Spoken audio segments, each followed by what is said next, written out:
Ensemble, vivons le bonheur d'Algérie. Ensemble, apprécions les couleurs d'Algérie. Le soleil, les merveilles du pays, un réveil de fraîcheur et de vie. Ensemble, vivons un moment de nostalgie.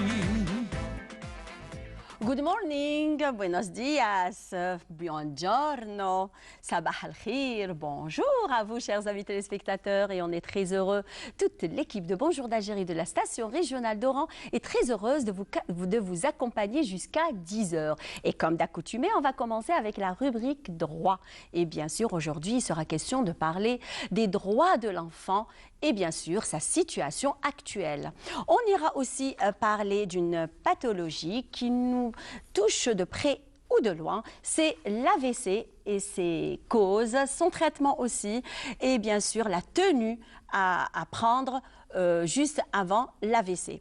Et bien sûr, on ira vers voire une interview réalisée par mon confrère Ilyes Benzien, où il est allé à la rencontre de Jafar Gassem lors de la sortie du film Héliopolis. On ira aussi vers les Jeux méditerranéens et le lancement du concours des jingles. Eh bien, on aura ici Sarah Taibi qui nous parlera de ce concours. On ira aussi découvrir des artisanes et pas des moindres. Vous allez les découvrir avec nous, chacune dans son domaine. On verra la corde de jute, on verra la peinture sur verre, mais aussi les bijoux, la conception de bijoux. On ira finalement découvrir 2 journées. Alors aujourd'hui, ça correspond à la journée internationale de cyclisme et aussi de la course à pied.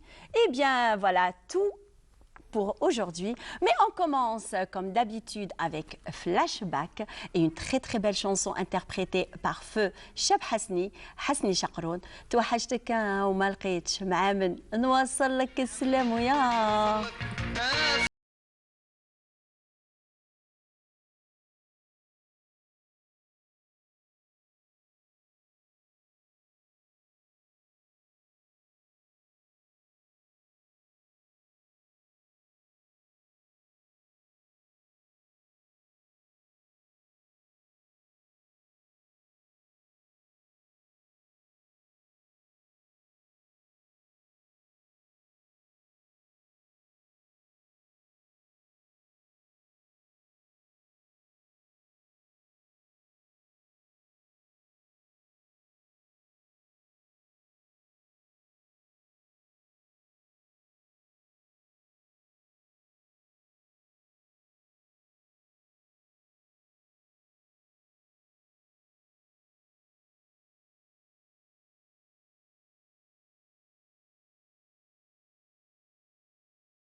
on est allé très très loin avec Feu Cheb Hasni Chakroun, qui a été, que la vie lui a été arrachée en 1994. Rabbi yarhamou. Et on écoute, on continue à l'écouter d'ailleurs.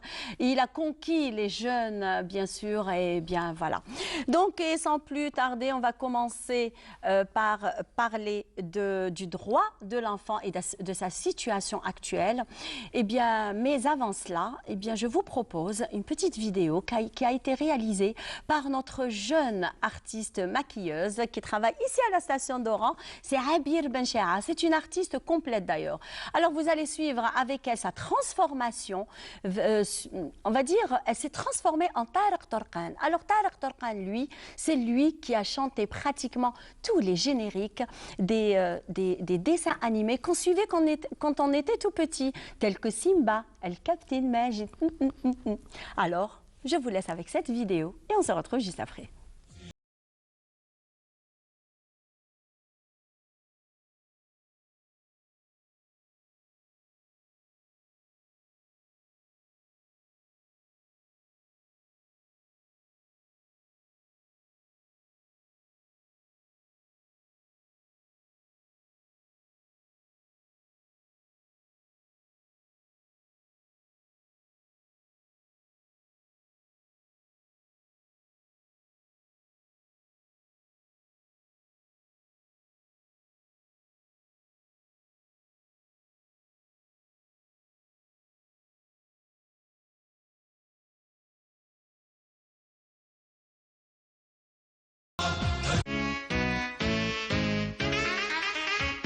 الكابتن ماجد نجم الملعب نجم رائد نجم حساس ومهذب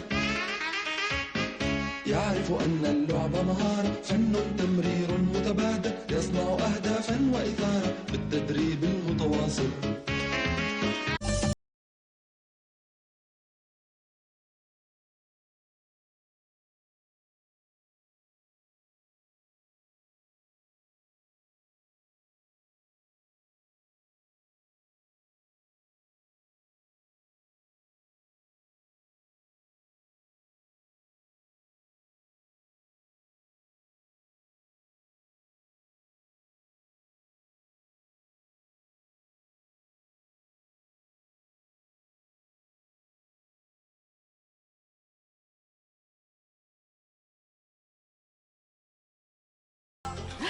Eh bien, j'espère que vous avez passé un bon moment en compagnie de notre jeune artiste Abir. D'ailleurs, on l'a même invité sur ce même plateau lors d'une de ses transformations. Eh bien, j'espère qu'elle va continuer à nous faire, on va dire, rêver à travers ces transformations. Alors, sans plus tarder, eh bien, je rappelle à nos chers amis téléspectateurs que le Bonjour d'Algérie est sponsorisé par les peintures chorales. Eh bien, aujourd'hui, il sera question de parler du droit de l'enfant et de sa situation actuelle. Eh bien, avec notre spécialiste juridique, maître Sabar Jamila. Bonjour. Bonjour. Ça va? Ça va, merci. Une bonne semaine? Alhamdoulilah. Très bien. Eh bien, on est content à chaque fois, à chaque jeudi, de vous recevoir et de chercher après beaucoup de sujets. Mais aujourd'hui, on a choisi de parler du droit de l'enfant puisque le 1er juin, on est juste à côté du 1er juin qui s'est passé le mardi dernier. Eh bien, on va commencer. Quels sont les droits des enfants auxquels se réfèrent, on va dire, nos règles? Bon, voilà, donc un bonjour particulier à nos chers téléspectateurs, voilà. Et j'ai une grande pensée pour les enfants malades, les enfants maltraités qui souffrent dans le silence, sans aucune aide, et surtout les enfants qui sont nés en prison et qui restent en prison jusqu'à l'âge de 3 ans. Voilà. En compagnie de leur maman. Voilà, tout à fait. Donc, une pensée assez particulière. Donc, revenons aux droits des enfants. Donc, l'Algérie, il y a la loi 015-12 de 2015 qui a été inspirée de la Convention internationale des droits de l'enfant qui a été signée et ratifiée par l'Algérie en 92. Voilà, donc ça parle de protection de l'enfant, son droit à l'école, à l'éducation, aux soins, c'est-à-dire sa protection contre tout danger moral, même contre ses parents, ses propres parents, hein, parce qu'il y a des parents maltraitants aussi. Donc il y a ça, et voilà, en grosso modo. Et concernant la journée internationale de l'enfant, il n'y a pas que le 1er juin, il y a le 20 novembre aussi, hein, donc, où ils célèbrent la signature et la ratification de la Convention internationale des droits de l'enfant. Il y a aussi la journée africaine des droits de l'enfant et de son bien-être. Qui correspond à quelle date? La journée africaine, je ne me rappelle pas de la date, mais le 20 novembre, c'est-à-dire c'est la date qui commémore la signature et la ratification de la Convention internationale des droits de l'enfant. Très bien. Eh bien, on a passé quand même de mauvais moments lors de la pandémie du Covid. Alors, qu'en est-il sur l'impact du Covid sur les droits de l'enfant? Tout à fait. On n'en parle pas beaucoup. Moi, je m'attendais à ce que pendant cette journée internationale, les gens s'étalent, les associations, les offices et tout, s'étalent sur ça. Parce qu'il y a eu un gros problème, donc un impact effroyable. On a vu, pardon, Maître Saber, on a vu de toute façon, les associations, c'est juste, ils font des sorties, ils leur achètent quelques cadeaux, simples cadeaux comme un petit livre. C'est pas ça, l'enfant n'a pas besoin de ça. Il a besoin qu'on combat pour lui. Il a besoin qu'on le soutienne. Il a besoin qu'on puisse être là pour lui lors Par exemple, il y a des enfants qui sont rackettés à l'école et personne n'en parle. Voilà. Maltraités, violés, il y a plein et qui sont même assassinés aussi. Exactement, hein. Oui. Voilà. Oui. Donc chaque année, on voit la même chose, c'est les clowns, les roses rouges et des petites livres. Et pourtant, il y a des associations qui se proclament, qui sont là. Elles sont subventionnées par l'État, par des privés, Exactement. Alors, il faut un travail. Mais moi, je ne comprends pas. Il faut un travail de terrain. C'est-à-dire, il faut chercher quels sont les problèmes. Il faut faire un constat. Il faudrait juste qu'ils changent un petit peu. Voilà, un travail de professionnel. Essayez, s'il vous plaît, essayez. Oui, parce qu'il y a beaucoup d'enfants qui souffrent pendant cette pandémie, justement. On va parler de l'impact. Les gens, moi, je m'attendais à ce que les associations parlent de ça. Et dresse un bilan de ce qui s'est passé et quel a été l'impact de cette pandémie sur la vie de l'enfant, sur ses droits. Parce que, alors, l'UNICEF a fait cette enquête-là, elle a dressé c'est-à-dire une liste de problèmes que les enfants ont. Et elle a fait un constat, même les pays modernes aussi. Donc, ça a créé un problème énorme pour les enfants, déjà sur le plan socio-économique, sur le plan maltraitance et sur le plan de santé et d'apprentissage aussi. Alors j'explique. Bon, pour les enfants qui sont dans les grandes villes, qui ont des parents même à revenus moyens et tout ça, ils sont quand même arrivés à s'en sortir. Mais les enfants qui sont dans les zones rurales, c'était le calvaire. Déjà, les parents, le père, il travaille, c'était un travailleur journalier. Et comme c'était le confinement, il ne travaillait pas. Donc c'était la famine. Donc pour arriver à eux et tout ça. Donc les enfants n'ont même pas eu accès, ils n'ont jamais eu accès à l'eau potable. Donc c'est devenu, parce qu'il y a des enfants qui n'ont pas l'eau potable chez eux, voilà, et tout.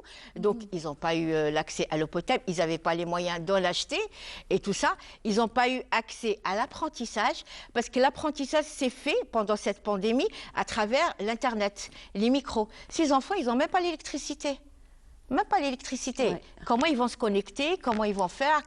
Alors, les associations ne se sont pas déplacées chez eux. Ils auraient dû prendre des livres ou maintenant, on recharge l'Internet à travers les portables, acheter des portables, des tablettes. Par contre, dernièrement, j'ai reçu une vidéo. D'ailleurs, je remercie Madame Rayah. Alors, elle est présidente de l'association Les Aigles Blancs. Donc, elle, qu'est-ce qu'elle fait? Elle part dans ces endroits un petit peu retirés. Elle cherche des familles les plus démunies d'ailleurs, et elle fait un appel sur les réseaux sociaux pour qu'on les aide, c'est-à-dire on leur refait tout leur intérieur, on leur procure des lits, on leur procure des tables, des chaises. Il y a des personnes, il y a des familles où ils n'ont rien à l'intérieur de leur maison, c'est vide. Les enfants dorment ils n'ont même pas de carrelage. Exactement. C'est à l'état pur là.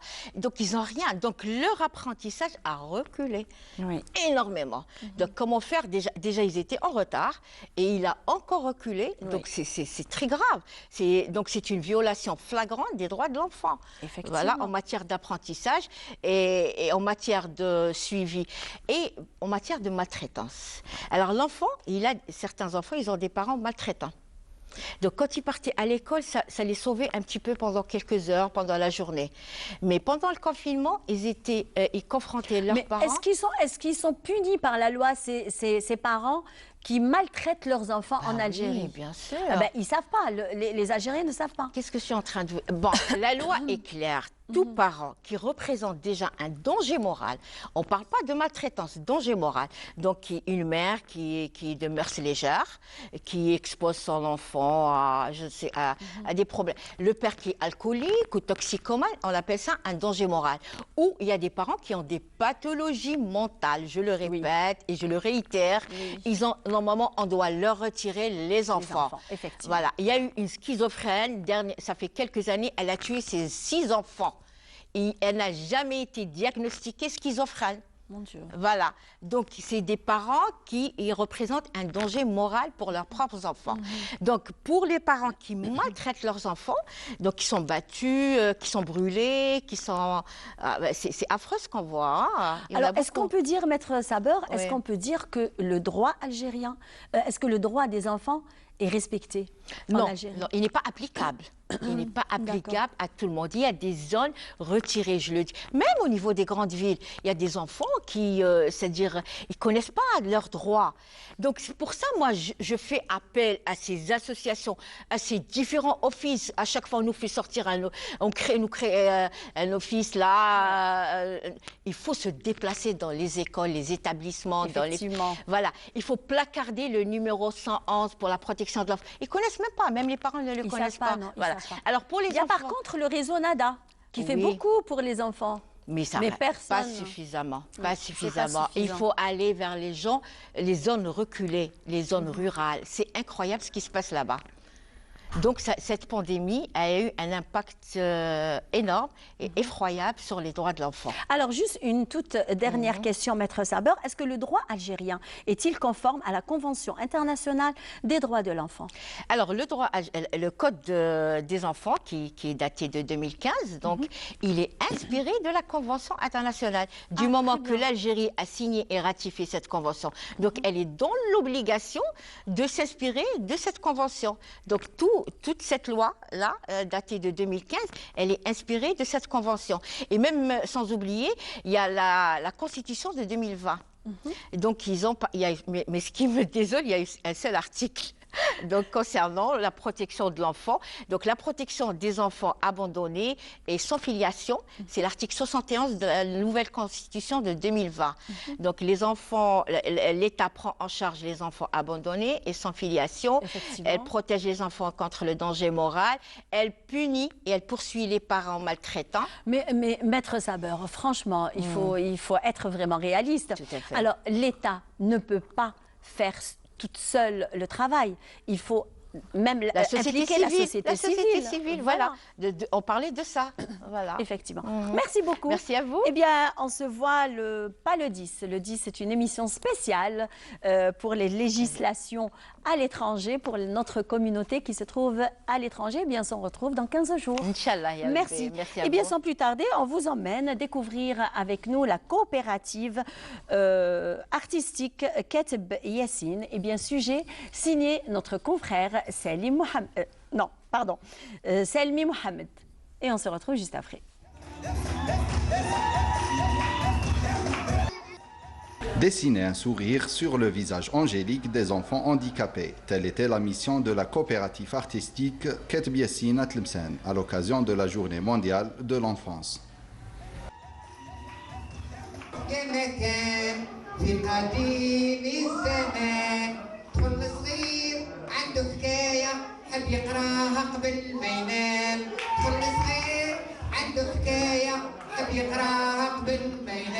النشاطات اللي قدمتها التعاونيه المسرحيه كتب ياسين كنا دايرين مهرجون، كاين ثاني فرق اخرى ثاني دخلوا معنا بالعرائس الكراكوس، كاين ثاني ورشه الرسم على الوجه بطريقه احترافيه خاصه بالاطفال، وكان حتى المكياج كان خاص بالوجه ما يدرش الجلد عند الطفل.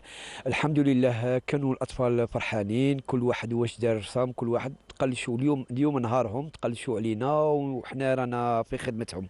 أنا سعيد وكل عام وهما بخير. عجبتني مهرج الحفلة مليحة فاجينا ضحكنا لعبنا استحنا. بمناسبة عيد الطفولة نتمنى لكل طفل يكون فرحان يعيش بالسلام ويكون كل يوم بخير، وداروا لنا هنا المهرجين الله يحفظهم ويسترهم. عشقت الوجود أرض الجهاد وشعب الجزائر. L'événement a été ponctué de diverses activités pour les enfants. Coloriage, dessin ou encore des jeux théâtrales étaient au programme de cette journée féerique.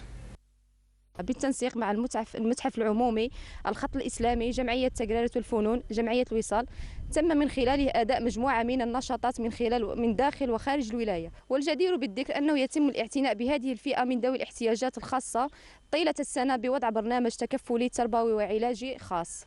كانت فيه نشاطات عبارة عن ورشات فنية في الزخرفة والمنمنمات والرسم وبعض العروض الترفيهية، وقدمنا كذلك بعض الهدايا كإسهاما منا في لفائدة الأطفال. ومرة أخرى نهنئ الطفولة في الجزائر، كل عام وأنتم بخير.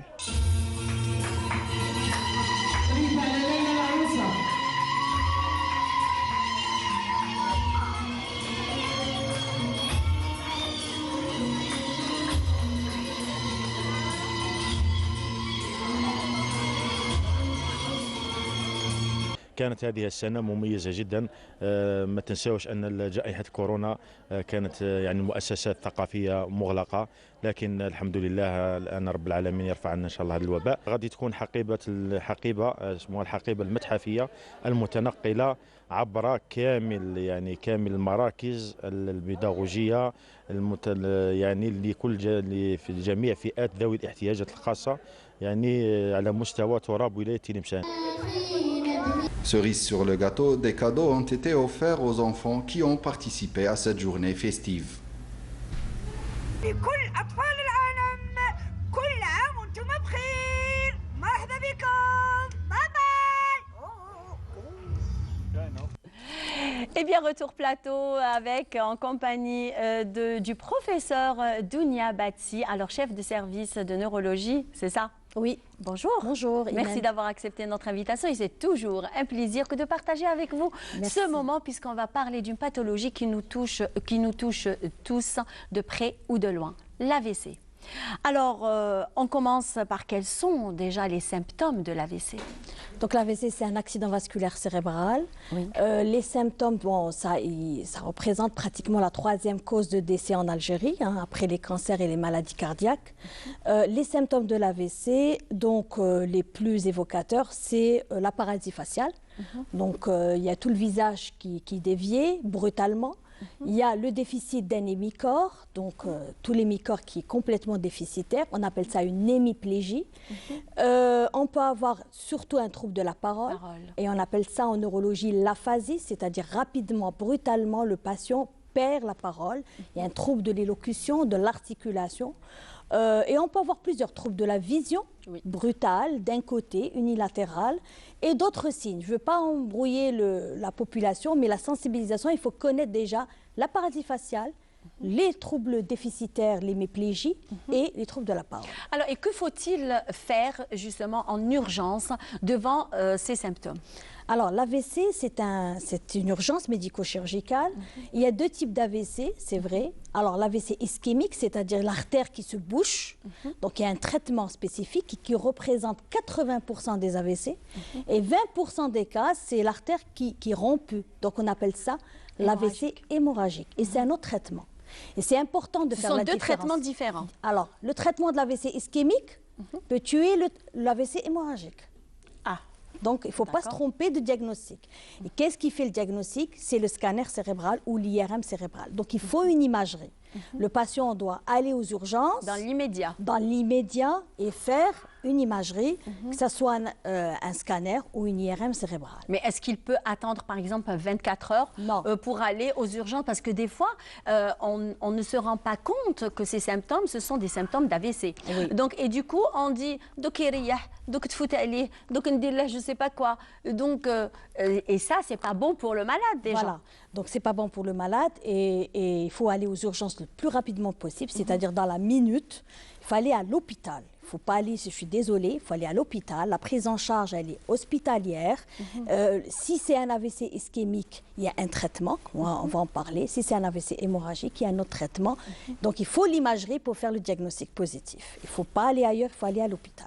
Alors, professeur, quelles sont les personnes à risque? Alors, bonne question, Imen. Les personnes à risque, c'est les personnes diabétiques, d'accord, mal équilibrées. Un diabète mal équilibré va favoriser la présence de plaques au niveau des artères, donc, et ça va boucher ces artères et ça va donner l'AVC. Deuxièmement, on a une hypertension artérielle qui est mal équilibrée. Donc, qui ne suit pas un régime, qui est sous traitement. On a 13 millions de diabétiques en Algérie. 13 millions. Donc, un simple régime peut équilibrer un diabète. Un simple régime peut équilibrer l'hypertension artérielle. Et tout ça à la longue, ça va former des plaques, comme je vous ai dit, et c'est l'athérosclérose, des plaques au niveau des vaisseaux, et petit à petit, ça va sténoser, et ça va entraîner un accident vasculaire. Il y a un manque d'oxygène au niveau du cerveau. La sédentarité, donc un manque de sport, voilà. Le cholestérol aussi, l'hypercholestérolémie. Qu'est-ce qu'on a aussi? Le tabac. Le tabac, c'est x3, hein, d'accord, le risque. Donc, c'est des facteurs de risque, ce n'est pas la cause, hein, ce n'est pas l'étiologie. C'est des facteurs de... Ça ne veut pas dire que je suis hypertendue. Que je peux faire systématiquement un AVC. Exactement. Il y a un risque, c'est multiplié par voire 2, si c'est mal équilibré x3. Par exemple, la contraception orale, aussi c'est un facteur de risque chez la femme. Ah d'accord. Oui, c'est un facteur de risque chez la femme. Il y a plusieurs, mais je vous cite voilà. Alors, mais comment expliquez-vous, professeur, que les femmes sont beaucoup plus touchées par l'AVC que les hommes? Alors, non, c'est plutôt l'homme. C'est plutôt l'homme. Ah bon? Ah oui. Donc là, peut-être que tu as lu une publication française, européenne, américaine. Exactement. Bon. J'ai trouvé ça sur les réseaux sociaux, justement. Voilà. Alors, j'ai lu même l'article. Alors, ils ont jusqu'à 90%, je crois, de femmes. En fait, l'incidence est inverse maintenant. La femme est plus touchée. Ils ont fait plus d'études sur la femme. Donc, il y a un problème hormonal aussi.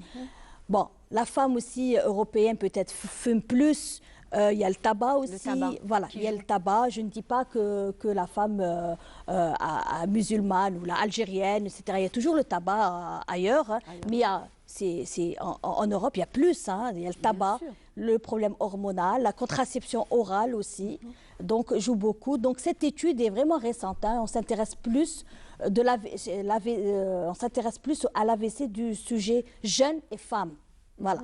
Donc les 3 facteurs de risque, tabac, alcool et contraception orale.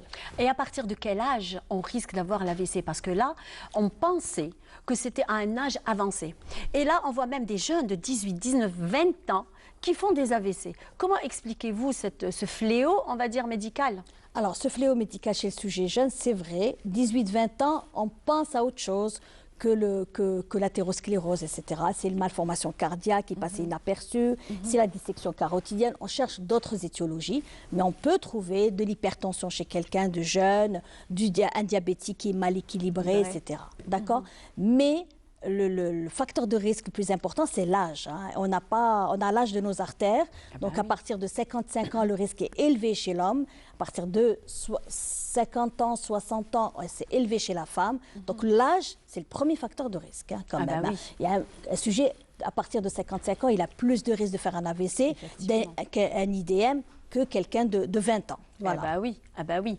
Alors, et là, on passe au traitement. Là, vous avez dit au début qu'il y avait deux types d'AVC. L'AVC ischémique et l'AVC hémorragique. Alors, quels sont les traitements adaptés à chaque type d'AVC? Alors, je commencerai par l'AVC ischémique, c'est-à-dire qu'une artère qui est bouchée par un thrombus qui vient du cœur ou ailleurs. Donc, qu'est-ce qu'il y a? Il y a un traitement depuis une vingtaine d'années en Europe, aux États-Unis, et j'en parle depuis 6 ans, c'est la thrombolie cérébrale. Ce qu'il y a, la thrombolie cérébrale, c'est-à-dire on va injecter un anticoagulant, un traitement, dans une fenêtre thérapeutique de 4h30. Et plus j'injecte tôt, et le malade récupère, et c'est spectaculaire. Récupère vite. Rapidement. On a eu rapidement. C'est-à-dire qu'il ne faut pas qu'il dépasse les délais de 4h30 parce que le risque est important. Donc retenez la thrombolie cérébrale. La thrombolie, c'est-à-dire c'est un traitement que je dois injecter au patient.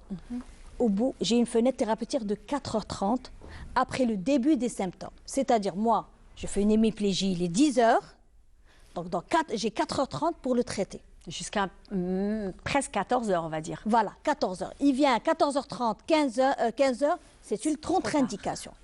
C'est vraiment bien codifié. Le risque que ça ne marche pas et le risque hémorragique est très important. Donc l'AVC ischémique, maintenant, c'est la thrombolyse. C'est pour ça que j'insiste. Je n'ai rien contre les cliniques privées et le privé. Ça n'existe pas dans le privé. Donc il faut aller à l'hôpital. Ça a commencé depuis 6 ans à l'EHU. On en a fait ça fait 300 malades. Le CHU commence à le faire. Effectivement. Voilà. Il y a même déjà toute une unité que vous dirigez. Oui, c'est une unité stroke, une unité AVC qui prend en charge les patients qui présentent un AVC. C'est une équipe qui est multidisciplinaire, formée et spécialisée. Il y a même le numéro du SMUR. Le numéro du SMUR, c'est en préhospitalier. Ils ramènent le patient. Voilà, le SMUR, c'est très important. On a formé toute une équipe. Justement. Ils viennent tôt, très tôt, pour faire le scanner et traiter le malade. Donc il ne faut pas avoir, il y a toute une équipe des résidents, de garde, etc. pour prendre en charge le malade. Il faut juste venir dans les temps. Alors, et dans le cas où, par exemple, un malade qui a une pathologie très lourde, telle que cardiaque, en même temps il est diabétique, en même temps il est hypertendu, est-ce qu'il est sous anticoagulant? Est-ce qu'il risque un AVC? Tu as lu beaucoup, Imen. Ça va, spécialiste de l'AVC depuis 6 ans. Alors, oui, il est sous anticoagulant. On donne les anticoagulants aux patients qui ont une pathologie cardiaque. Effectivement. Troubles du rythme, on appelle ça l'ACFA, les troubles du rythme cardiaque. Donc, on donne des anticoagulants pour qu'ils ne fassent pas d'AVC. Maintenant, notre réalisateur dit du Plavix. Du Plavix, non, on donne du Syntron. Bon, le Syntron pour les troubles du rythme. Mais à suivre quand même le Exactement. Alors, en Europe, on n'est pas à l'heure du Syntron. Effectivement. Voilà, on est à l'Ovenox, je crois. Non, pas l'Ovenox, c'est autre chose. C'est le Pradaxa, etc. C'est des anticoagulants par voie orale. Il y a moins de risque hémorragique, on ne fait pas de bilan, etc. Maintenant, en Algérie, on n'a que le Syntron. C'est un anticoagulant qui va protéger le cœur et le cerveau d'un AVC, d'un IDM, etc. Donc, mais quand même s'il est protégé, ils sont protégés, ils risquent un AVC.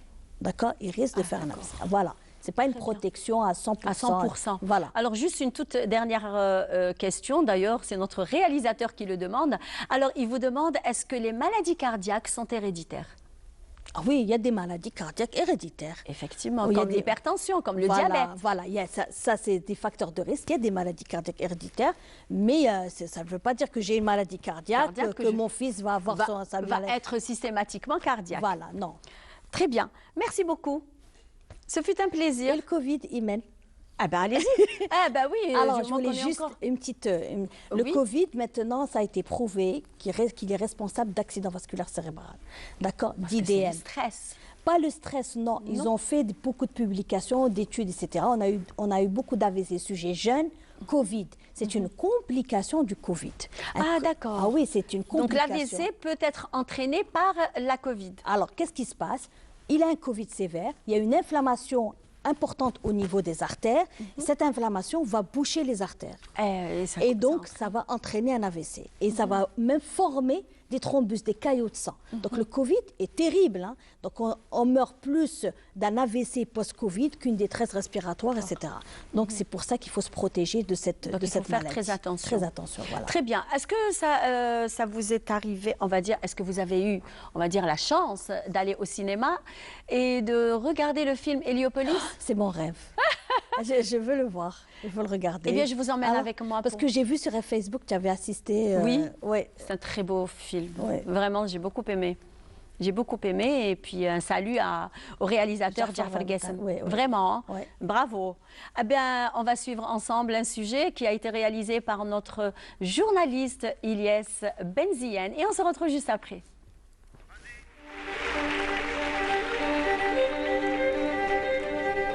Il fut un temps où l'Algérie avait remporté l'Oscar du meilleur film étranger. Aujourd'hui, des années plus tard, le nouveau film de Jafar Guessem, Héliopolis, tenta de renouveler cet exploit. J'ai la chance de chauffer des bacheliers. Les indigènes ما يخلوهمش يديروا ليكول بوليتكنيك. شو راك دير محفوظ؟ راك مع البيبي يا حمي زاد حاجه شابه كاع اليوم بهذا الفيلم هيليوبوليس. D'ailleurs, on est très content la réouverture des portes des cinémas en Algérie grâce à ce film Héliopolis. Je trouve que le réalisateur Jafar Gassem nous a touchés par les événements de 8 mai. C'est un grand honneur, le cinéma algérien, les salles comme ça qui se remplissent de ville à ville. Pour moi, enfin, on va dire pour le cinéma algérien, c'est vraiment du jamais vu. Ce film, qui traite d'une famille déchirée par les tragiques événements du 8 mai 1945, a été présenté au public oranais en présence des divers comédiens ainsi que du réalisateur du film. الأفلام هذه فيها نوع من الرسائل للجيل، يعني خاصة الجيل يعني اللي راه يعني المعاصر، باش يتعرف يعني نوعا ما على المعاناة ويشوف مشاهد تصف الحقيقة وتصف يعني البأس اللي أو يعني الحالات البائسة اللي تعرض لها الشعب الجزائري. جو سويت ان شاء الله يا ربي جعفر قاسم يعطوا له لا شانس باش يزيد يدير اونكور دوطر فيلم هو ولي بون رياليزاتور تاعنا باسكو عندنا بزاف باش يزيدوا يوضحوا ليستوار، يوضحوا لو افون اي لابري هاد سكون ا فيو هيليوبوليس، ويوضحوا ثاني بلي كانوا كومام دي فرونسي اللي كانوا يحبوا لي زالجيريان وما يحبوش هاد الحرب، يوضحوا بلي بوكو دالجيريان مساكن ضحاو. Devant un public nombreux et enthousiaste, ce film pourrait être le pionnier d'une nouvelle approche de communication dans la promotion des nouvelles sorties cinématographiques algériennes.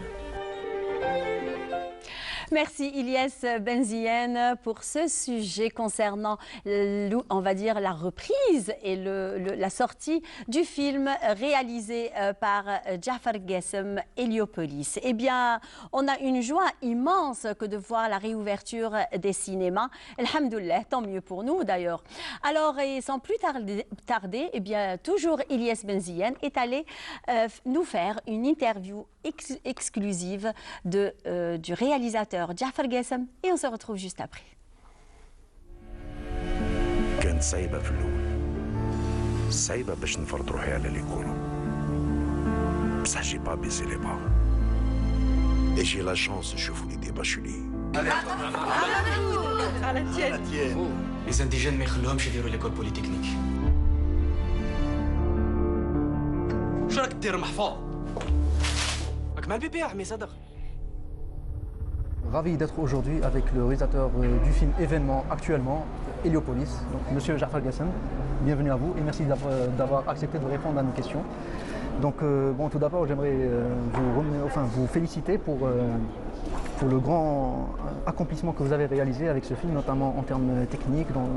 Je trouve que votre film est l'une des plus belles cinématographies que j'ai vues dans un film algérien, notamment aussi tout ce qui concerne une composition musicale de Armand Amar qui est juste sublime. Donc, mais cependant, le public algérien vous connaît surtout pour votre travail dans le registre de la comédie. Donc tout ce qui est, par exemple, la caméra cachée avec Jedou Hassani et Mourad Khan, Nassim Aksiti, etc. Donc est-ce que cette transition vers le registre cinématographique avec un projet dramatique sur fond historique, est-ce que ça a été un défi, un véritable challenge pour vous ou ça a été un... Je vous remercie. C'est un défi pour tout réalisateur qui vient du monde de la télévision, de la réalisation des fictions télé. Ceci dit, je l'ai toujours dit sur les plateaux de télé que j'ai eu une formation d'abord dans un centre de formation qui appartenait à la télévision algérienne, dont je suis fier. On a eu une formation assez solide il y a plus de 20 ans de cela, ce qui m'a permis d'avoir une capacité technique qui me permettait de faire de la réalisation dans les séries télé. Mais toujours est-il que passer le cap, la transition du cinéma, de la télé au cinéma, il faut le prendre avec beaucoup de prudence, parce que ce n'est pas la même chose. Les bases sont les mêmes, les bases de formation, on les a eues. Et par contre, faire un film, ce n'est pas évident. Donc il y a une autre façon de réfléchir à la façon de faire le film. C'est pour cela que j'ai pris énormément de temps, voire beaucoup de temps, d'avoir passé le cap. 4 ans d'écriture, 1 année de préparation Et après, on est passé au tournage de Héliopolis. Très bien, très bien. Concernant justement le scénario de votre film, il se différencie des autres productions similaires en étant non manichéen. Donc il n'y a pas cette notion du bien et du mal dans votre œuvre. Donc tout est juste un enchaînement de circonstances qui vont mener aux tragiques événements du 8 mai 45. Donc à ce niveau-là, est-ce que la réception du public a été un peu tiède par rapport à cela ou ce fut juste assez fluide? Écoutez, il n'y a qu'à voir les entrées en salle, les gens qui reviennent voir le film par famille, par beaucoup de monde. J'en suis fier d'ailleurs, avec toute mon équipe artistique et technique. Je pense qu'il y a le public a adhéré à ma façon de voir le film, de raconter cette histoire. Il est vrai qu'un film intéressant, il faut qu'il soit complexe, il ne faut pas qu'il soit aussi simple, pour que les gens puissent le revoir encore une fois, pour qu'il y ait matière à débat, qu'on en discute, qu'il y ait des critiques, bonnes ou mauvaises. Le plus important, c'est qu'elles soient positives. Moi, je pense que c'est un film de contexte, c'est un film où j'ai pas, malgré mon patriotisme de cinéaste algérien, je suis resté presque neutre par rapport à mon analyse de l'histoire, en privilégiant d'abord l'aspect de la fiction pour raconter certains passages de l'histoire qui étaient vrais, l'histoire de ces douloureux événements qu'a vécu la ville de Guelma, bien sûr les autres villes aussi, Sétif, Kharata, mais surtout à Guelma où il y avait un sous-préfet, André Akhiari, qui a armé une milice et qui ont fait qu'il y a eu des milliers de morts incinérés dans les fours à chaud d'Héliopolis, d'où le titre, parce que Héliopolis, pour moi, le titre est une symbolique. Ouais, voilà, donc je ne voulais pas être juge et parti. J'ai fait en sorte que ma caméra reste en même temps que les comédiens, que les personnages, qu'on vive en même temps avec eux, et que ça nous permettait de voir le côté humain des gens qui peuvent changer d'avis par rapport aux situations. C'est ce qui est arrivé à Mogdad ou à Mahfoud en anticipant les choses. Donc juste dernière question, M. Gassem. Votre film actuellement bénéficie d'un accompagnement marketing assez important, ce qui a contribué à ramener les spectateurs au niveau des salles de cinéma après une longue absence. Donc est-ce que vous croyez que cette nouvelle démarche pourrait être la pionnière d'une nouvelle manière de promouvoir les nouvelles sorties algériennes au cinéma? On va dire qu'il y a une bonne campagne de communication.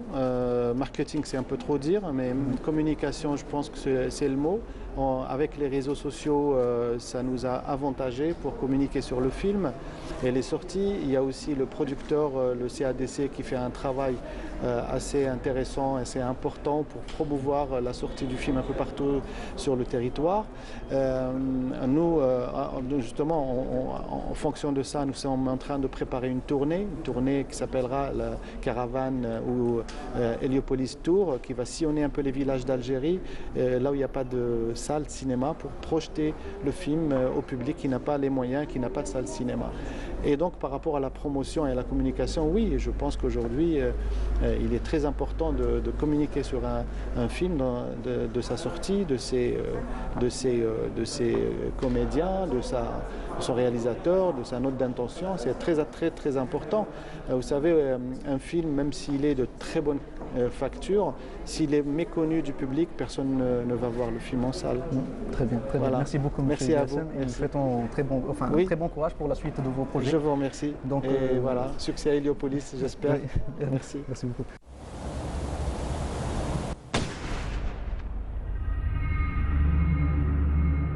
Un réalisateur qui a excellé à la télévision et maintenant qui se retourne vers le cinéma.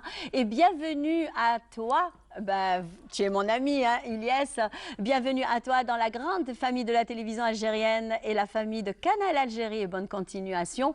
Et merci, j'espère que tu vas nous permettre justement à travers ton savoir sur le cinéma de découvrir et de redécouvrir d'autres réalisateurs et d'autres artistes, pourquoi pas. Donc, et sans plus tarder, je rappelle à nos chers amis téléspectateurs que le Bonjour d'Algérie est sponsorisé par les peintures chorales. Et on reste toujours sous l'ère africain, puisque la journée internationale de l'Afrique correspond au 25 mai dernier. Eh bien, nous, on est resté dans l'ère africain. Et bien sûr, on va voir tout de suite vers sujet signé Sarah Abd Sadouk Sari. Eh bien, la journée interculturelle africaine qui s'est déroulée à l'université d'Oran, Oran 2. Et on se retrouve juste après. Pardon? Oui. Eh bien voilà, c'est un sujet qui a été réalisé par notre journaliste Sarah Abd Sadouk Sari. Eh bien, c'est une journée interculturelle où on va découvrir avec elle on va dire la participation de 29 pays, 29 nationalités, puisqu'on a des étudiants qui nous viennent de partout, d'Afrique, on va dire de la Guinée. D'ailleurs, on a reçu la semaine dernière un étudiant de la Guinée, justement.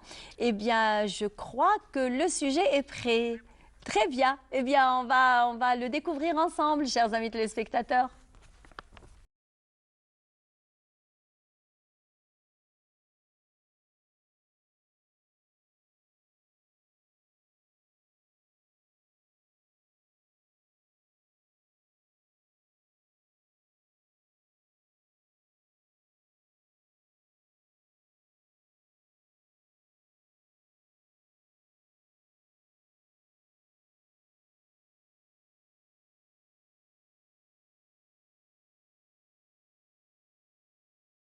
جامعة وهران تنين نظمت هذا الحفل لتعرف من خلاله للطلبة على العادات الأفريقية، وكذلك تقرب الطالب من الأفارقة لأن الجزائر بوابة إفريقيا، وفي نفس الوقت في إطار إحياء علاقات جنوب جنوب. كذلك هنا شاركت معنا اليوم 15 دولة من إفريقيا، وضيف الشرف اليوم كان دولة فلسطين. الموروث الثقافي الجزائري في الحقيقه موروث متنوع. رانا هنا ان شاء الله باش نقدموا يعني شويه من الاجواء الصحراويه ان شاء الله. غادي نعطوكم جيتار توارق ان شاء الله، ومعنا يعني مجموعه من الطلبه ناشطين في نادي بصمه الصحراء ان شاء الله. غادي نقدموا ان شاء الله اللي يقدروا عليه ان شاء الله ويستمتعوا معنا. مرحبا بكم مع النادي العلمي المبادرة. اليوم العالمي للاتحاد الافريقي. عندنا من اهم الاطباق الجزائريه منها البركوكس ومنها الرشته مع الدجاج، وعندنا طعام كسكس بربوشه، هذا اختلاف تختلف الاسامي لكن الكونتينيو واحد. وعندنا المقروض كيما سلطه تلقاه في كل بلايص، كاين يقولوا المقرود بالدال وكاين يقولوا المقروض. كاين بقلاوه هذه البقلاوه الحديثه التركيه تقريبا. وعندنا البقلاوه الاخرى على شكل معين، هذه تتواجد في كل مناطق الجزائر.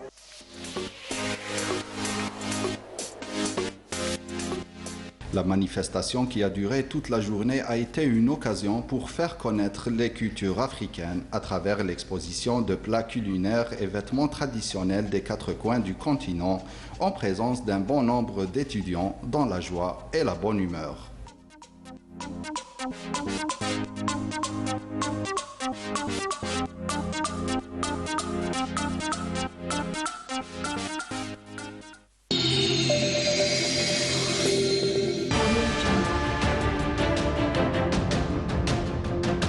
Enfin, une peinture algérienne aux normes internationales.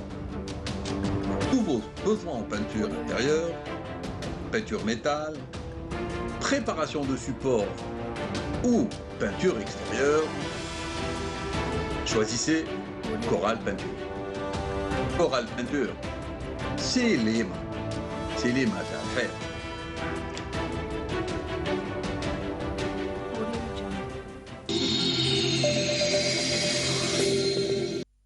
Eh bien, Coral Peinture est notre sponsor officiel de Bonjour d'Algérie. Et sans plus tarder, eh bien, je suis en compagnie d'une jeune invitée, eh bien, pas des moindres, puisqu'elle représente les Jeux méditerranéens.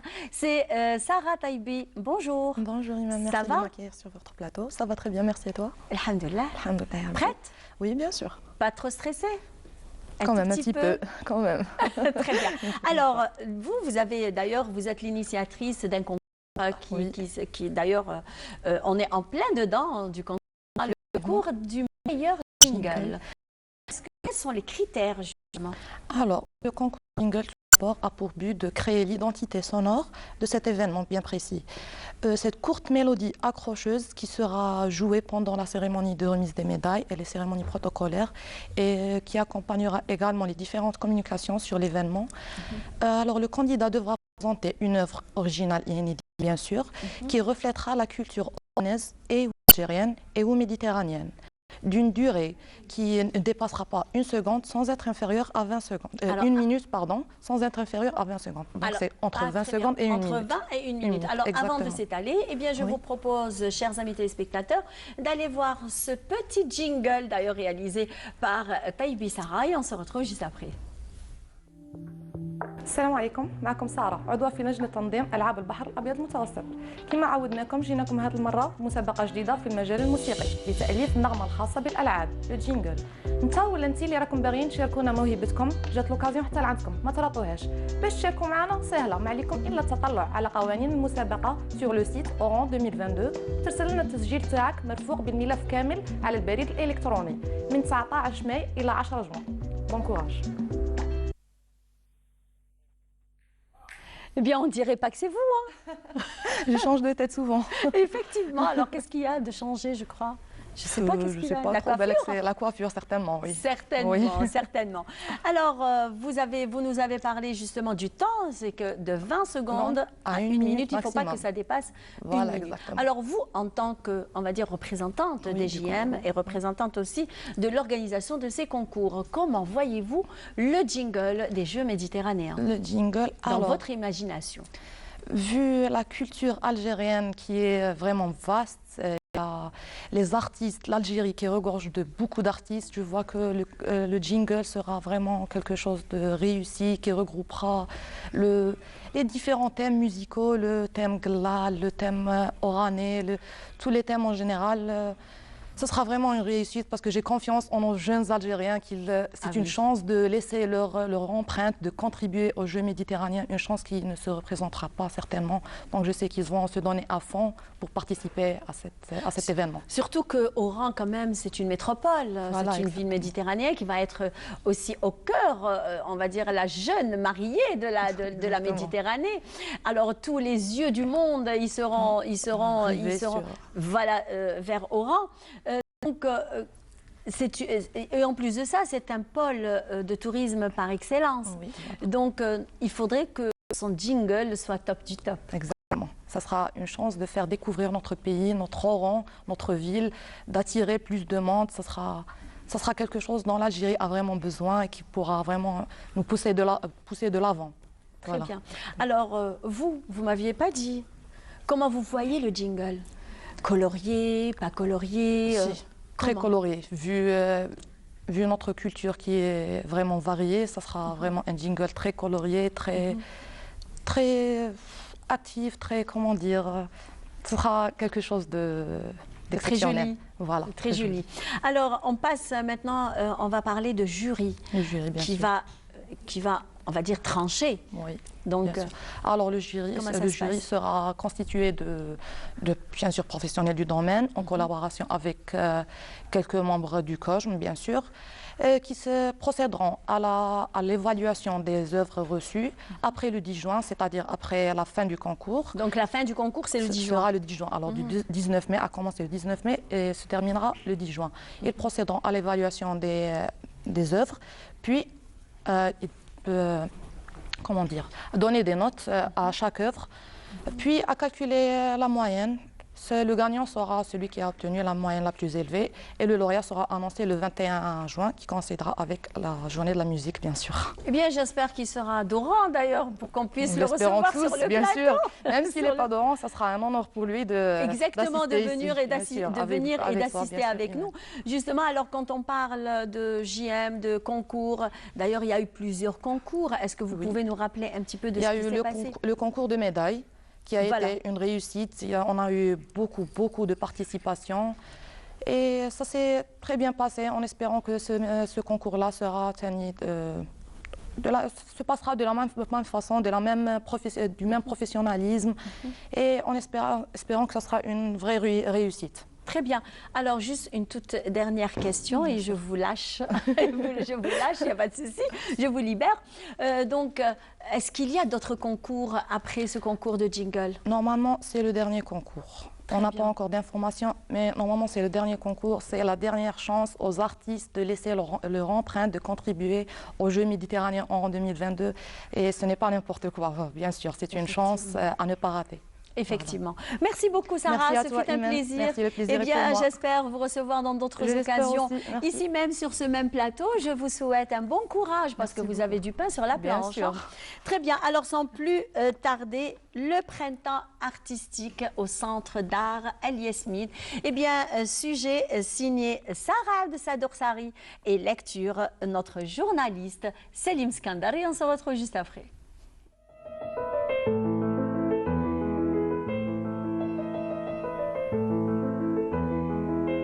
Présentant des particularités à la différence des produits industriels, les produits artisanaux sont la marque du bon goût et du raffinement intellectuel, tant sont l'expression de notre riche culture et toute sa diversité.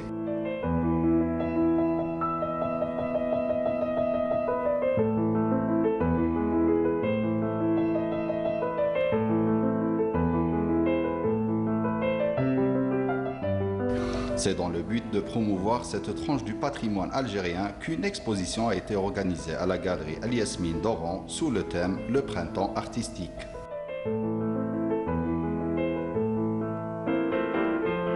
هذا من الشدات المسانية كذلك. دونك أنا الإلهام يجيني من اللباس من المنطقة الأخرى، ندي فكرة منها ندي فكرة منها. دونك هنا كاين أحجار لي بيجو مخدومة بالأحجار الطبيعية، أحجار كريمة. إي سي دي موديل أنا نرسمهم ومن بعد ندير لو مونتاج نتاعهم بالكريستال، لاغات، لا بيير دو كولتور، التوركواز.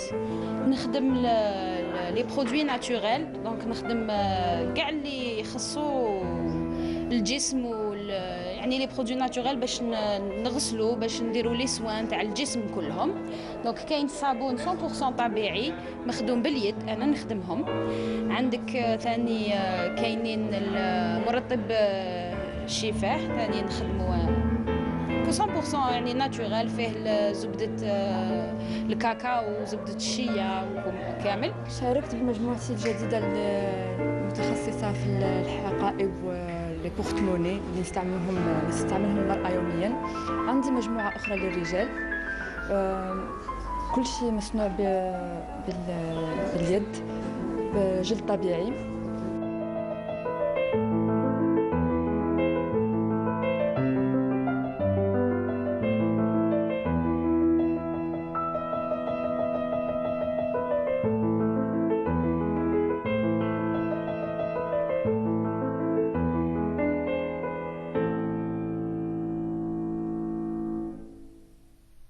راني نخدم هاد لي بيجو هادو افيك لي بالصوالح اللي عندي يعني واللي نقدر نصيبهم هنايا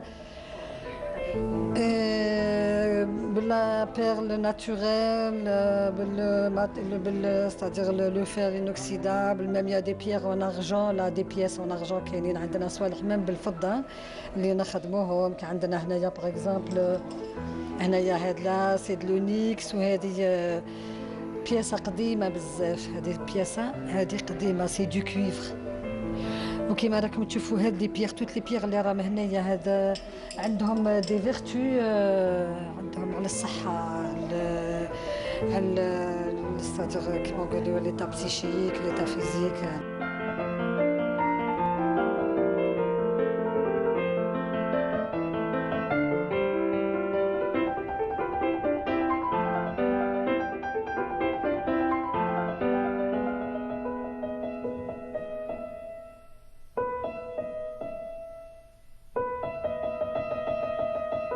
Une œuvre intemporelle avec un style indémodable, les produits artisanaux restent très appréciés par les amateurs de la décoration et très convoités par les touristes souhaitant obtenir un souvenir représentant la culture algérienne.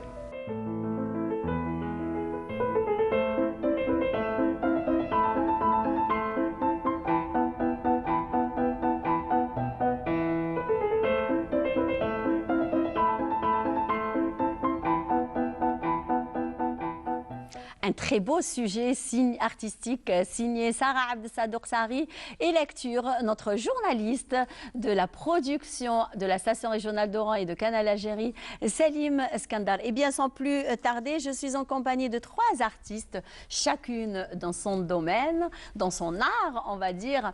Eh bien, on commence par Emina Charrak. Alors elle est licenciée en français, enseignante, directrice adjointe dans une clinique chirurgicale et musique. Elle a fait de la musique andalouse.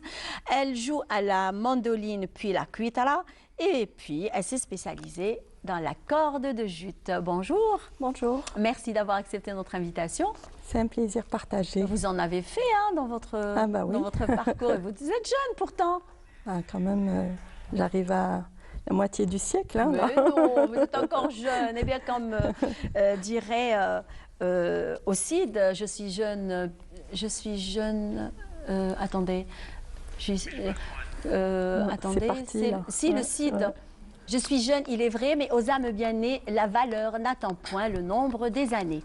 Ouais. Eh bien, voilà, je crois que c'est ça. Alors, Yasmine Saïdi, vous êtes pharmacienne de formation, docteur en microbiologie et vous êtes passionnée d'art, d'où votre penchant vers la peinture sur verre. Bonjour. Bonjour.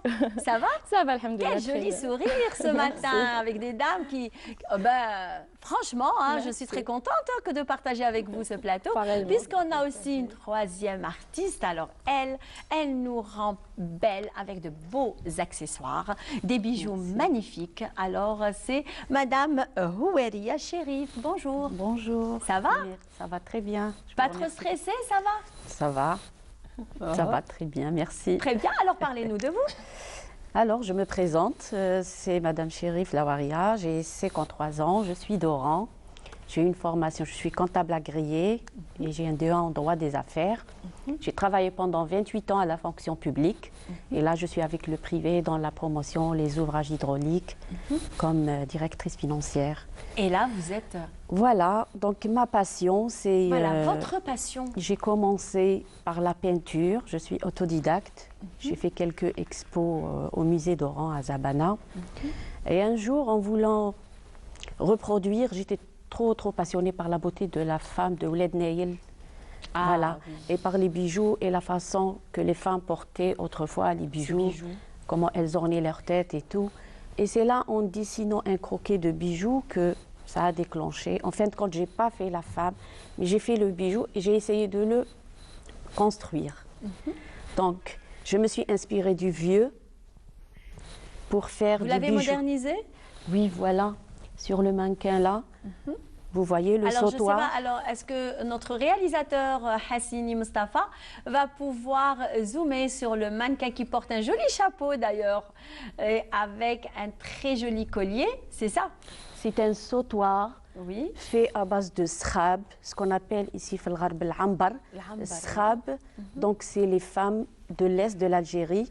Ouled Naïl, Boussaada, c'est les femmes qui le font à base... Même les chèvres, je crois. Oui. Donc, c'est un bijou naturel. C'est fait à base d'orge, de musc, de clou de girofle, d'une racine. Et après, il forme une pâte. Et il est fait un par un sur les doigts des femmes. Et ce parfum oriental, c'est magnifique. Donc, les Ouled Naïl, ils le portent lent et chargé, et généralement, c'est la mariée qui le porte. Moi, j'ai essayé de le reproduire en sautoir, plus chic, plus fin. J'ai introduit des perles de culture, et il est facile à porter. D'ailleurs, vous n'en avez pas fait que ce sautoir. D'ailleurs, il y en a quand même, vous nous avez ramené... Il y a aussi là, derrière vous. Juste derrière moi, oui. Oui, sur le présentoir.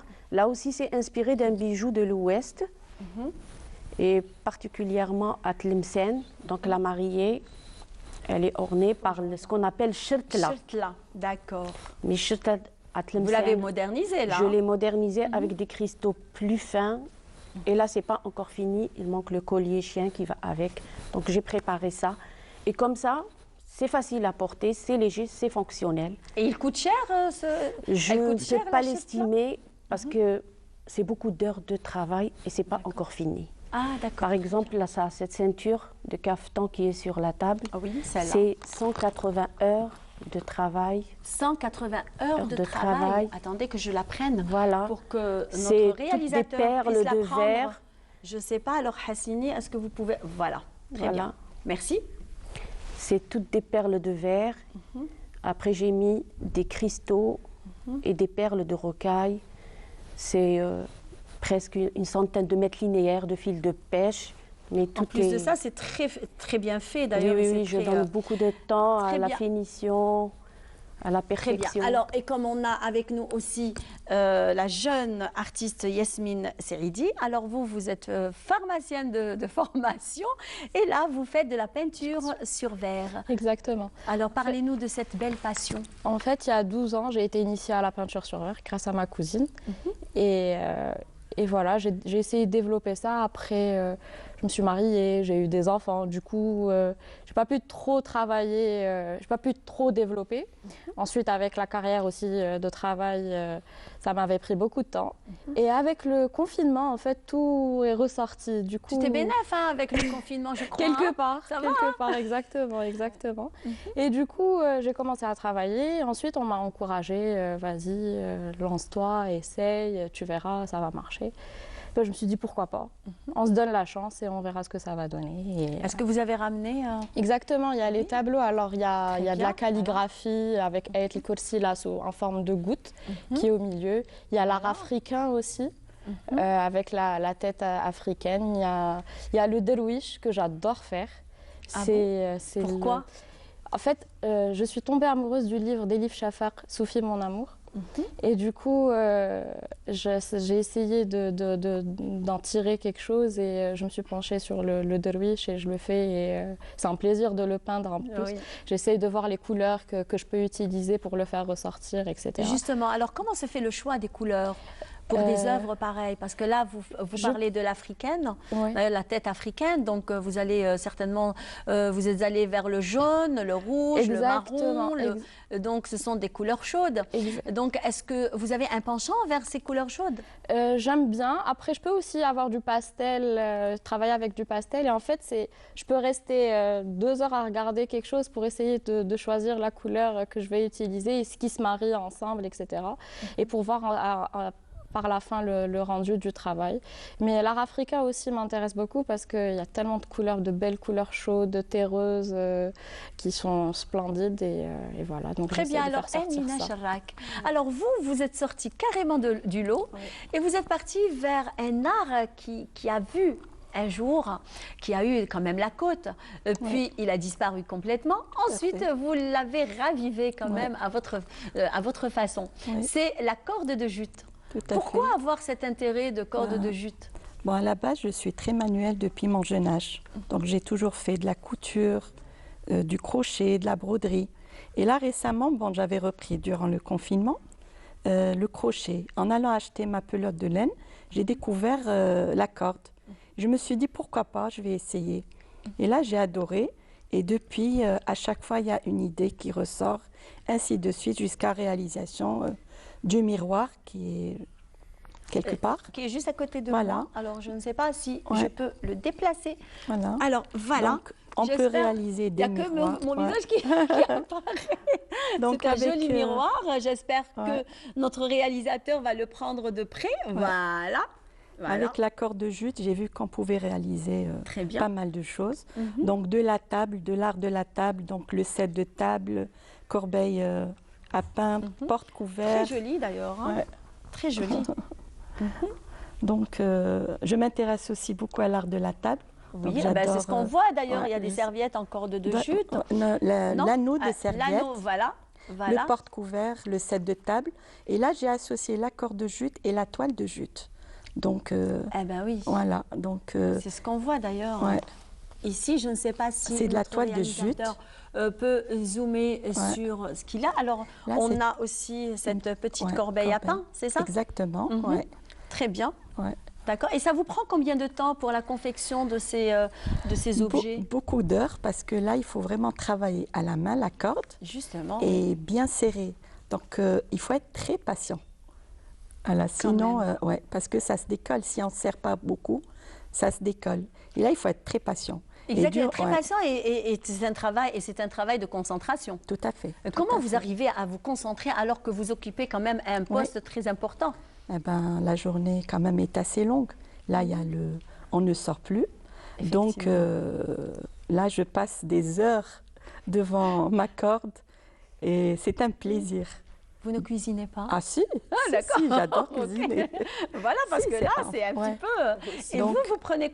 Comment vous faites, justement, parce que là, vous travaillez, et là, vous confectionnez des bijoux où il faut vraiment de la concentration, il faut de la minutie aussi. Donc, comment vous faites pour vous concentrer et réaliser ces belles œuvres? Donc, généralement, c'est le soir. Quand je termine toute ma journée. C'est le soir où vous avez de l'inspiration? Voilà, j'ai de l'inspiration de tout ce que je rencontre sur la nature, sur les femmes, les bijoux qu'elles portent. Donc je fais d'abord des croquis au crayon et après je pense aux matériaux que je vais utiliser, les couleurs, les lignes, les formes. Donc des fois ça me prend 2-3 mois pour démarrer, prendre la décision et démarrer un bijou. Ça vous prend 3 mois? Oui, des fois 3 mois. Je travaille sur un bijou parce que des fois je ne suis pas satisfaite de la matière, de la forme, de la ligne. D'accord. Là, je vois que vous faites même des bagues. Oui, je fais des bagues, des bracelets. J'ai différentes méthodes de travail. Par exemple, le bracelet bleu là. Celui-là, oui. Ça, c'est un travail de dentelle. Ça, c'est très fin, très raffiné. Très bien. Il y a un travail de spirale là. Il y a des cabochons sertis. C'est-à-dire des pierres naturelles que je sertis avec des pierres de rocaille et ça devient un cabochon comme celui-là. Et ça vous prend combien de temps, par exemple, en confectionnant ce petit bracelet? Petit bracelet, 2 jours. D'accord. Et une bague? Ça dépend de la complexité. Des fois, les bijoux les plus petits sont les plus difficiles à réaliser, les plus complexes. En plus, tout c'est compté, c'est de la comptabilité, c'est-à-dire des fois, à la fin du collier, j'ai oublié une petite perle. Vous défaites? Je défais tout. Oh là là. Je reviens à la fin, oui. Il faut être vraiment patient. Hein? Oui. Sinon, je n'aurais pas le résultat souhaité. Très bien. Et pour moi, c'est une thérapie, franchement. Ah bah oui. Vous évadez. Voilà, ça me fait beaucoup de bien. Un échappatoire, exactement. Voilà, ça me fait beaucoup de bien. Très bien. Très bien. Ça déstresse, ça dénoue. Tous les nœuds ça vous calme. Voilà, c'est une thérapie, je la conseille pour tout le monde. Voilà. Il faut être patient, je pense. Voilà, j'ai l'intention. Celles qui n'ont pas cette patience, moi je pense qu'il ne faut pas se lancer déjà dès le départ. Moi je crois que je ne pourrais jamais faire ça. Mais on peut, parce que c'est une patience. culture, c'est-à-dire on peut enseigner ça. Moi, j'ai un projet dans 1 mois, je vais ouvrir une petite boutique ici à Oran. Très bien. Je vais faire boutique et atelier. Donc, il y a beaucoup de personnes âgées en retraite qui sont stressées. Le fait de toucher ça, ils m'ont demandé de venir m'aider. Eh bien, ça fait plaisir. Voilà. Elles vont s'occuper. Pour leur bien. Pour leur bien, voilà. Très bien, merci beaucoup. C'est moi qui vous remercie. C'est gentil. Merci, Amina, ce fut un plaisir. Merci beaucoup. Merci à vous. Merci de nous avoir reçus sur le plateau. Bonne continuation. Et continuez à nous faire, on va dire, rêver à travers vos œuvres. Et à travers ce que vous nous ramenez à chaque fois. Merci. Alors, sans plus tarder, on va voir un sujet sur les enduristes. Eh bien, le sujet signé Ilyes Benziyen et on se retrouve juste après.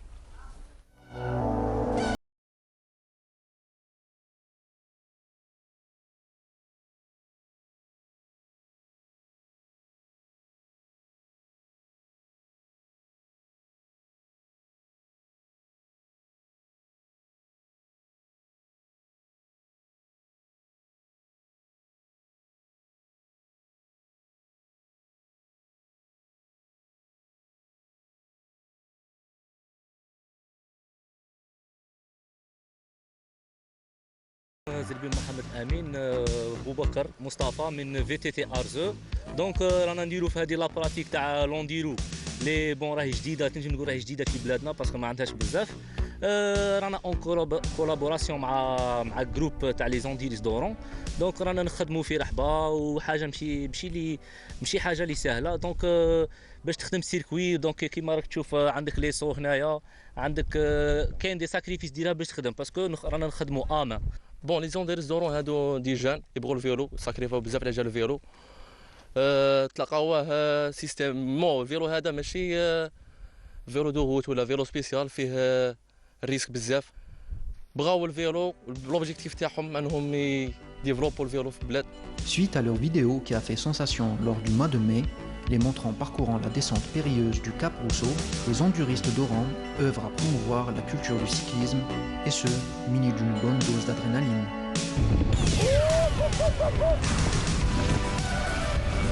D'abord ravi de vous avoir accueilli sur notre terrain de jeu. On pratique ici le VTT, Enduro, Freeride, pratique qui prend de l'ampleur dans le pays et en espérant que ça continue. Alors notre pratique représente tout d'abord l'adrénaline, la nature, une passion, une bonne santé, une bonne hygiène de vie.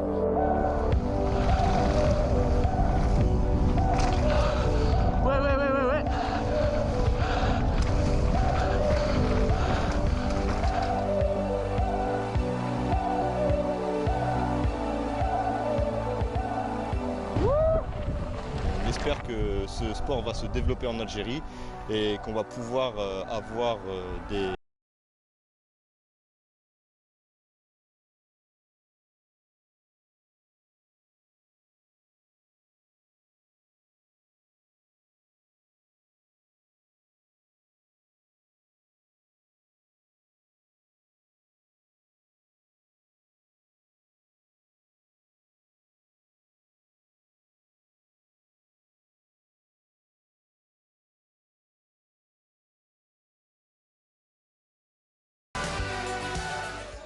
Merci Ilyes Benziyen pour ce beau sujet. Merci à tous nos journalistes qui sortent sur le terrain et nous ramènent de beaux sujets, des fois inédits, alors tels que la rencontre avec Jafar Gassem, tels que la journée interculturelle africaine qui a été réalisée par Sarah Abdesad Dorsari et lecture de Selim Skandar et tant d'autres, on va dire Selmi, Mohamed Selmi aussi.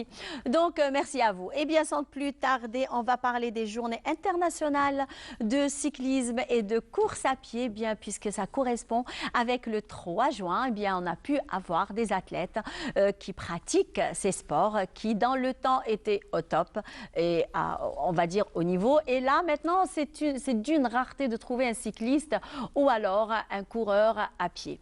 Et bien, sans plus tarder, puisqu'on reçoit sur le plateau Monsieur Samir Benhamed. Alors lui, il est entraîneur en athlétisme. Bonjour. Bonjour madame. Merci d'avoir accepté notre invitation. Merci pour l'invitation. Okay. Très bien. Merci. Alors vous n'êtes pas seul puisque vous êtes accompagné d'une championne d'Afrique junior, Willy Céline. Bonjour. Bonjour. Un joli sourire s'il vous plaît. Merci. Ça va? Ça va. Bien? Alhamdoulilah. Alhamdoulilah, vous êtes stressé, je vous sens stressé vraiment. Qu'est-ce qui vous arrive? Je suis bien. Très bien. Alors vous n'êtes pas seul puisque vous êtes accompagné de Rfes Mehdi qui est athlète. Bonjour. Bonjour. Ça va? Oui, bien, alhamdoulilah. Bien réveillé le matin? Oui, alhamdoulilah. Vous avez pu prendre votre café? Non. Non, bah après l'émission alors. Oui, Inch'Allah. Très bien, alors aujourd'hui ça correspond avec la journée internationale de cyclisme et de course à pied. Alors où en est ce sport? Moi, je parle de l'athlétisme, parce que je suis spécial en athlétisme, en cyclisme. Donc l'athlétisme, pour l'instant, bon, avec les Jeux méditerranéens, donc on est avec les préparatifs et tout. Avec notre athlète, avec Rfes Mehdi, et on est en train de préparer pour le championnat du monde, parce qu'il n'est pas loin des minima du championnat du monde, à 300e de minima. Donc on fait le maximum, Inch'Allah, pour y arriver, Inch'Allah. Très bien, Inch'Allah. Donc vous êtes son coach, c'est ça? Je suis son coach, oui. Très bien. Alors, Rfes Mehdi, parlez-nous de votre, on va dire, de votre parcours, de votre formation aussi. Je suis un sprinter de 100 mètres et 200 mètres. Pour l'instant, je n'ai pas couru les 200 mètres, mais la 100 mètres, j'ai 10,61. Mais c'est la meilleure performance de l'année. Et en dehors du sport, vous êtes étudiant, vous êtes... Oui, étudiant. Ah d'accord, vous êtes étudiant en quoi? Le bac. Ah, cette année, vous passez le bac. Et comment vous faites pour étudier, déjà préparer votre bac et vous préparer au championnat, je crois, c'est ça? Oui, c'est ça. Il faut régler votre temps. Alors, et comment vous le réglez, vous? Je suis curieuse. Je fais des études le matin, les entraînements le soir. Ah, donc vos entraînements, c'est tous les jours? Oui. 6 sur 7. Ah, d'accord, 6 sur 7. Vous avez une journée off? Oui, repos. Repos? Oui, c'est ça. Combien d'heures d'entraînement? 2 heures, 2 heures et demie, 1 heure et demie, c'est ça. Très bien. Et vous, Willy Céline? Vous êtes cycliste? Cycliste piste ou route. عندنا بريباراسيون شامبيونات d'Algérie ان شاء الله والبريمي حتى لو 5 جويي وعندي شامبيونات دي موند في سبتمبر. او لا لا. في ليجيبت والبريباراسيون تاعها ان شاء الله تكون في لا سويس. Ah, très bien. Vous allez partir quand, normalement, pour préparer ces, on va dire, ces événements, ces compétitions? ان شاء الله دوك عندي الباك مول الباك ان شاء الله وتبدا البريباراسيون.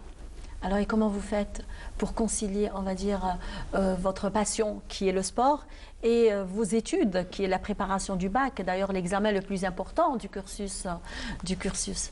كيف تما لازم نريقلوا الوقت. كيف صباح لي زونطرينمون حشيه القرايه ولا صباح القرايه حشيه لي زونطرينمون. Les entraînements, c'est pour combien de temps? كيما حنايا عندنا لي ديستانس حتى ل 5 heures 3 heures.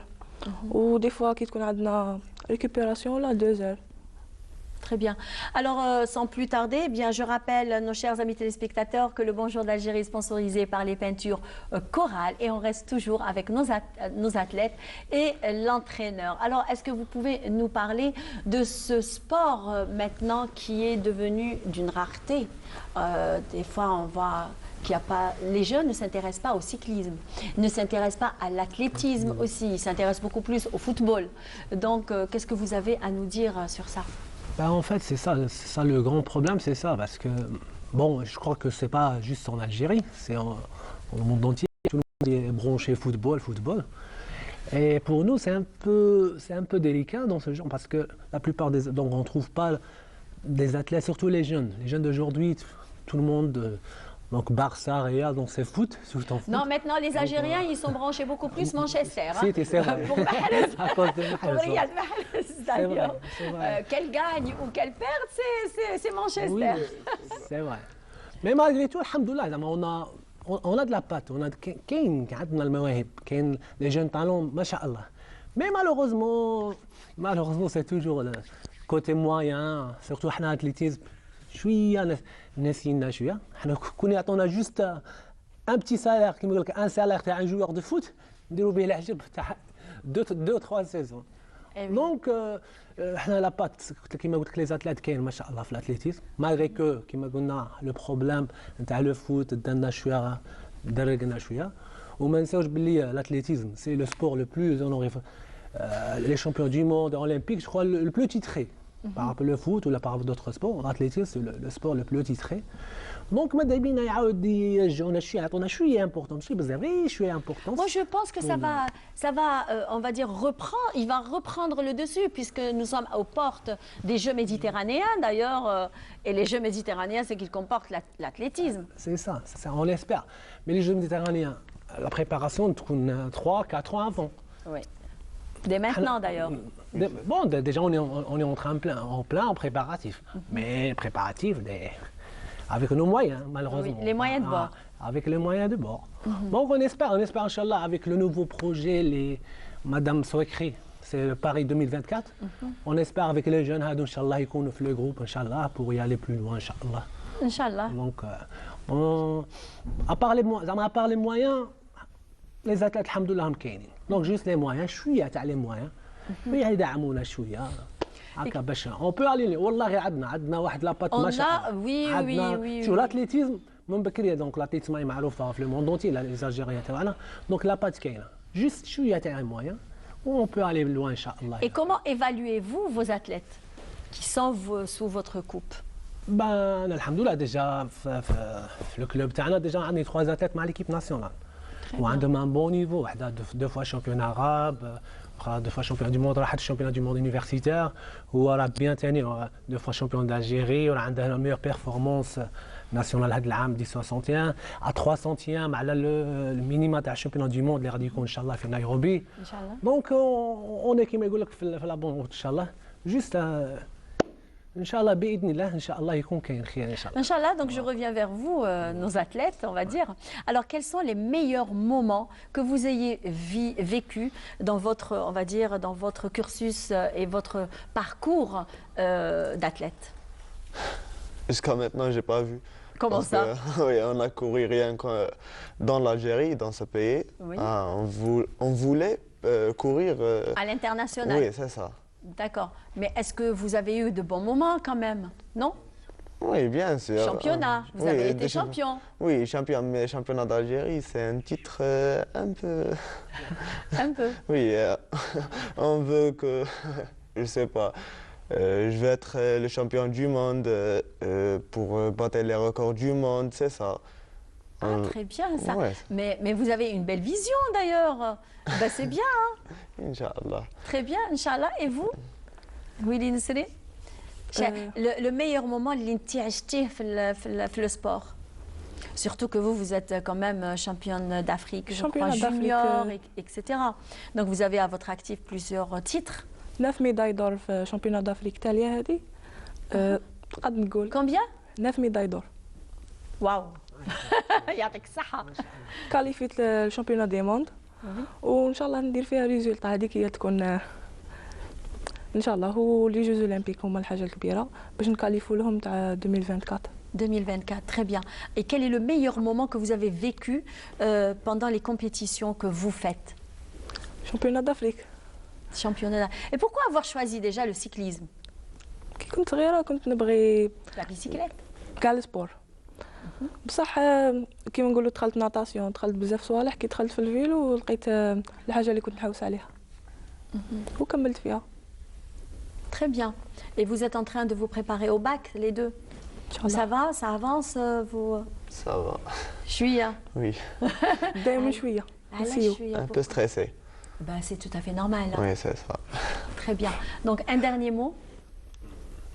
Ben, un dernier mot, comme j'ai dit tout à l'heure, donc juste les autorités profitent كما يقول لك من هذا المنبر on profite l'occasion donc ماذا بينا راه عندنا لي جون راه عندنا دي جون دي زاتليت اللي قادرين يروحوا فريمون بعيد يعاونونا جوست شويه يتهلونا فيهم شويه ويدوهم اون شارج ان شاء الله ونشكر كاع لي بروجي. Est-ce qu'il y a des projets? C'est championnat du monde, minima تاع championnat du monde ان شاء الله. Et le minima تاع championnat du monde et championnat d'Afrique ان شاء الله الا كتب ربي. Merci pour l'invitation. Très bien, merci à vous d'ailleurs d'avoir accepté notre invitation. Alors le jeune Mehdi Rfes, un dernier mot? كما قال l'entraîneur قال لك وفروا لنا صوالح حنا نطلعوا الاعلام d'ailleurs, c'est ça. Bah oui, parce que Garana تحت le drapeau d'ailleurs, on fait tout pour notre drapeau, pour notre Algérie. Oui, c'est ça. J'aimerais bien نكون انا الاول في الجيري اللي نهود سبتان moins de 10. ندير un record اللي ما دارهش un athlète algérien. Très bien, Inch'Allah. Pourquoi Inch'Allah. pas? Oui, Inch'Allah. Ben oui, pourquoi pas? Parce qu'on a on va dire d'excellents athlètes. Hein. De toute façon, on a toujours excellé dans le sport, que ce soit le football ou alors les autres disciplines aussi. Hein. D'accord? Très bien. Nesrine, un dernier mot? ان شاء الله راني رايحه باش نكون الاولى في العرب وفي الافريق باش ندير بروفيسيونيل équipe professionnelle. Très bien. Inch'Allah. Inch'Allah. Et bon courage pour le bac. Hein, Merci. Quant à moi, chers amis téléspectateurs, je vous souhaite de passer une bonne journée, un bon week-end et restez toujours sur votre chaîne de Canal Algérie et les programmes de la télévision algérienne. Au revoir.